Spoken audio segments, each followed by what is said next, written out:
The date is April 1st, 2007, and Ford Field is a cauldron of anticipation for WrestleMania 23.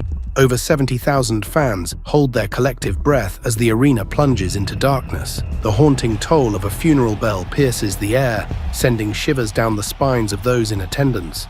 Lightning flashes across the titantron, and from billowing smoke emerges a figure that has come to embody the very essence of professional wrestling mystique. Standing at 6 feet 10 inches and weighing over 300 pounds, The Undertaker begins his deliberate march toward the ring. His long black coat billows behind him, his eyes rolling back to reveal only whites, exuding an aura of supernatural power that has captivated audiences for nearly 2 decades. As he enters the ring to face Batista for the World Heavyweight Championship, there's an undeniable sense that we're witnessing The Undertaker at the absolute zenith of his powers. This is no longer just a character. He has become a living legend, a phenom whose very presence elevates the entire spectacle of professional wrestling to new heights. The bell rings, and what follows is a masterclass in storytelling and in-ring psychology. The Undertaker's methodical, punishing style is on full display. Each intentional movement, each bone-chilling glare, reinforces the mythos he has cultivated over the years. But it's more than just his in-ring ability that makes The Undertaker a standout. It's the way he embodies his character, the unwavering commitment to kayfabe that has made him one of the most respected figures in the industry. As the match reaches its climax, The Undertaker stands victorious, his arm raised in triumph, the World Heavyweight Championship around his waist, and his undefeated WrestleMania streak intact. The crowd roars in approval, a mix of awe and reverence for this dark anti-hero who has become the unlikely conscience of the WWE. Standing in the center of the ring, bathed in an eerie blue light, The Undertaker is the embodiment of wrestling excellence, a performer whose career has spanned decades and whose influence has shaped the very landscape of professional wrestling. But how exactly did he become an icon of the squared circle? To understand The Undertaker, we need to go back to the beginning. Born on March 24, 1965 in Houston, Texas, Mark William Calloway grew up in a world far removed from the eerie graveyards and Gothic cathedrals that would later define his persona. He was the youngest of 5 brothers, raised in a modest household where discipline and hard work were paramount. From an early age, Calloway exhibited a natural athleticism and competitive spirit. In high school, he excelled in basketball, earning a scholarship to play at Angelina College and later transferring to Texas Wesleyan University. But it was the squared circle of professional wrestling that ultimately called to him, promising a stage where he could channel his imposing presence and physical prowess. Calloway's journey into wrestling began in 1984, when he made his debut as Texas Red in world-class championship wrestling. Despite his inexperience, his towering 6'10" frame and raw intensity quickly caught the attention of promoters. It wasn't long before he transitioned to World Championship Wrestling under the moniker Mean Mark Callis. Though his time in WCW was brief, it served as a crucial proving ground, allowing him to hone his skills and develop the stoic, fearsome demeanor that would become his trademark. Calloway began to reassess his future in WCW after a disheartening conversation with company booker Ole Anderson, who bluntly stated that no one would ever pay to watch him perform. This prompted Calloway to make a determined effort to join the World Wrestling Federation, but gaining access and arranging an interview with Vince McMahon proved to be a tall order. Calloway sought recommendations from people connected to McMahon or existing WWF talent, including Hulk Hogan, Paul Heyman, and Bruce Pritchard. He credits Heyman and Pritchard for ultimately helping him land a meeting at McMahon's mansion. Initially, after their meeting, McMahon declined to hire Calloway. However, a few days later, he pitched the idea of an Old West Undertaker, a concept he'd been waiting to cast for years. Calloway was perplexed and filled with skepticism about McMahon's proposed gimmick, yet he still readily accepted the role, believing it was far better than the laughingstock gimmicks of the time, like the gobbledygooker. And on November 22nd, at the Survivor Series pay-per-view broadcast, the world was introduced to The Undertaker. Billed as a macabre mortician from Death Valley, he was unlike any character the wrestling world had ever seen. With his slow, deliberate movements, piercing stare, and eerie entrance music, The Undertaker was an instant sensation. Within the first minute of the match, The Undertaker eliminated Coco B. Ware with his signature move, the Tombstone Piledriver. Here was a villain like no other, an embodiment of death itself, capable of instilling genuine fear in opponents and audiences alike. During his early years, The Undertaker adopted a post-match ritual of placing his defeated opponents in a body bag and carrying them backstage. His success was meteoric. In his first year, with the help of Ric Flair, he defeated Hulk Hogan to win the WWF Championship at the 1991 Survivor Series, solidifying his place as a top-tier talent. Still only 26 years old, this made The Undertaker the youngest WWF champion in history up until that point. And it wasn't just his in-ring prowess that captivated fans, it was his supernatural persona, the way he seemed to rise from the dead after every defeat, and his affiliation with the sinister Paul Bearer. Paul Bearer, with his ghostly pallor and high-pitched wail, became an integral part of The Undertaker's mystique. The urn he carried was said to hold the source of The Undertaker's power, adding another layer of supernatural intrigue to their alliance.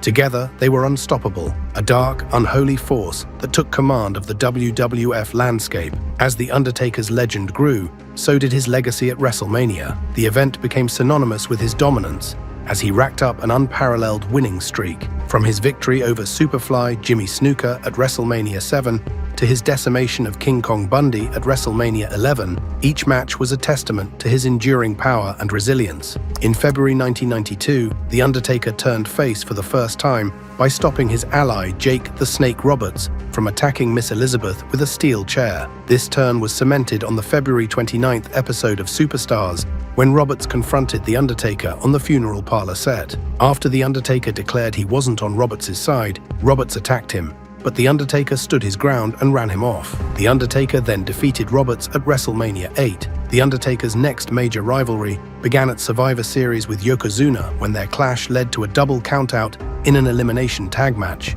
In the following weeks, The Undertaker and Paul Bearer haunted Yokozuna with eerie segments from a remote workshop, where Bearer revealed The Undertaker crafting a double-wide, double-deep casket, custom-built for Yokozuna's size. The feud culminated in a WWF Championship casket match at the Royal Rumble in January 1994. During the match, Yokozuna sealed The Undertaker in the casket with the help of multiple heel wrestlers. After being trapped, green vapor emitted from the casket and the arena lights went out. The Undertaker then appeared on the video screen, representing his spirit, warning of his future rebirth, and declaring he would not rest in peace. The Undertaker did not appear in the WWF for 7 months, following this loss to Yokozuna, taking time off to heal a back injury. After WrestleMania 10, Ted DiBiase introduced an imposter Undertaker, played by Brian Lee, who is actually one of Calloway's real-life best friends. Fans soon named him the Underfaker. This fake Undertaker was supposedly rejuvenated by DiBiase's money, rather than Paul Bearer's urn. The real Undertaker returned at SummerSlam, defeated the imposter, and reincarnated his dead man gimmick, now with a more shadowy, mysterious presence. In 1996, The Undertaker faced a new kind of adversary, one that would push him to the limits of physical and psychological endurance. Mankind, portrayed by Mick Foley, was a deranged, masochistic character who seemed impervious to pain. Their brutal feud gave rise to some of the most memorable matches in wrestling history, including the infamous Boiler Room Brawl, as well as the Hell in a Cell match at King of the Ring in 1998. The Hell in a Cell match, in particular, is etched in the annals of wrestling lore. During the match, The Undertaker threw Mankind off the roof of the 16-foot cell onto a broadcast table below, which was a pre-planned move. He later chokeslammed Mankind through the roof of the cell into the ring. This was unplanned and legitimately knocked Mankind unconscious, and in jumping from the top of the cell to the ring canvas, The Undertaker suffered a broken ankle. Blood flowed from both wrestlers as they attacked each other with steel steps, chairs, and the cell wall. Foley's death-defying fall from the top of the cell and The Undertaker's relentless assault showcased the extreme lengths to which these performers would go to tell a compelling story. It was a match that defined an era and cemented The Undertaker's status as a larger-than-life figure in the industry. As the 1990s progressed, The Undertaker's character evolved, delving deeper into the realms of darkness and occultism. In 1999, he formed the Ministry of Darkness, a faction dedicated to spreading chaos and terror. This period saw The Undertaker at his most malevolent, as he performed dark rituals, attempted to sacrifice Stone Cold Steve Austin, and sought to seize control of the WWF. The Ministry of Darkness storyline, while controversial, demonstrated The Undertaker's versatility and commitment to his character. It was a testament to his ability to reinvent himself and remain relevant in an ever-changing industry.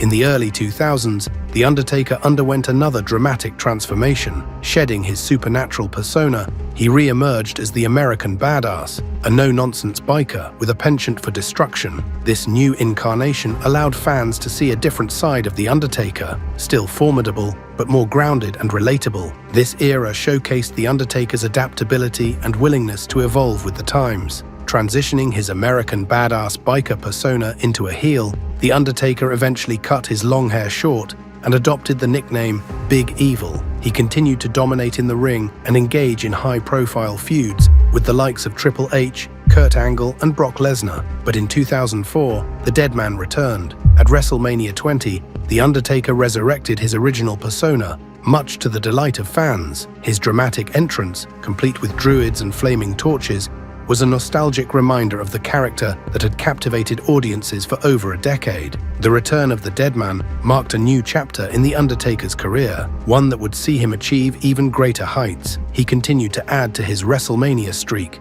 defeating legends like Randy Orton, Edge, and Shawn Michaels in a series of unforgettable matches. For over 23 years, The Undertaker's WrestleMania streak remained unbroken, a testament to his enduring legacy. But all good things must come to an end. At WrestleMania 30, in a shocking turn of events, Brock Lesnar did the unthinkable, defeating The Undertaker and ending the streak at 21 victories. The end of the streak was a moment of profound significance, not just for The Undertaker, but for the entire wrestling world. It was a stark reminder of the passage of time and the inevitability of change. In a December 2014 interview, Vince McMahon revealed that he personally chose to end the streak with Brock Lesnar, a decision that initially surprised The Undertaker. McMahon defended his choice, citing that it would elevate Lesnar's status for future WrestleMania events, noting a lack of other suitable candidates for the role. Additionally, in 2014, The Undertaker apparently declined an offer to be inducted into the WWE Hall of Fame,